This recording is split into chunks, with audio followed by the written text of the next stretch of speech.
Magandang hapon sa iyo. Dito ako ngayon si SPO1 Lopez at kasama ko si SPO1 Joseph. Sana makipag-cooperate ka sa amin ng maayos para masolve natin itong krimen na ito, itong problema ito.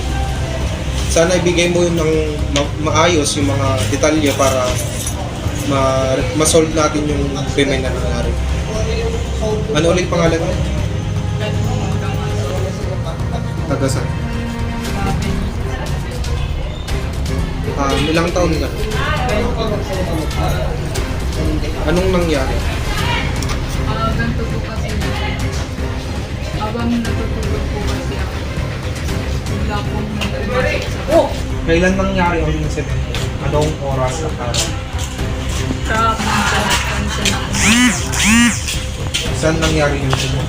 sa bahay po. Paano nangyari ang paglalaro? Pumasok po sila sa bahay namin, tapos kinuha po yung mga, tapos may naririnig po akong mga ingay sa sala po, tapos yun po, nagising po ako. Tapos pinigilan ko po sila. May nakakita ba sa pangyayari maliban sa'yo? Opo. Sino sila? Yung kapitbahay ko na Mukha ano ba yung mga suspect? hindi po, ano sir, kasi po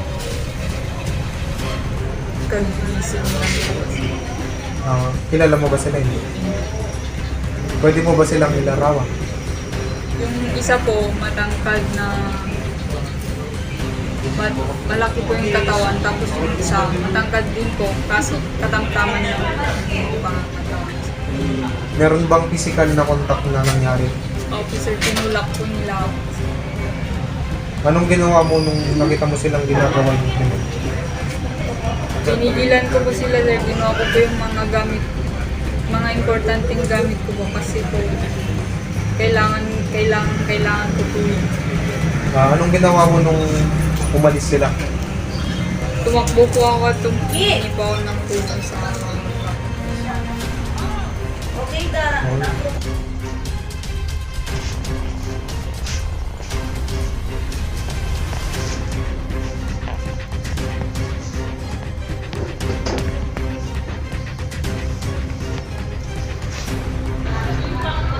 Base sa mga detalyeng nakalap ko kanina, sila ba yung suspect? Opo sir, sila po yung kumuha ng gamit ko tapos tumakbo. Opo, sila po. Sila po yung nakita ko kaninang tumakbo sa labas ng bahay nila, tapos naghihiyaw po siya ng tulong ko. Sigurado ba kayo? Opo sir, sila po talaga. Ikaw ba ang paratanda kayo ng ginawa? Ikaw ba? Bakit yun? Bakit yun nagawa yung mga anak ko?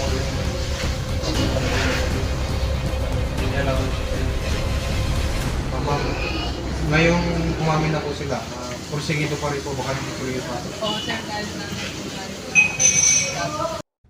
Kayo ay naaresto sa salang robbery. May karapatan kayong manahimik o magsawalang kibo. Ano man ang inyong sasabihin ay maaaring gamitin laban o pabor sa inyo sa anumang hukuman. May karapatan din kayong kumuha ng inyong sariling abogado, at kung wala kayong kakayahan para kumuha ng sariling abogado, merong isa na ipagkakaloob sa inyo ang gobyerno. Naunawaan niyo ba ito?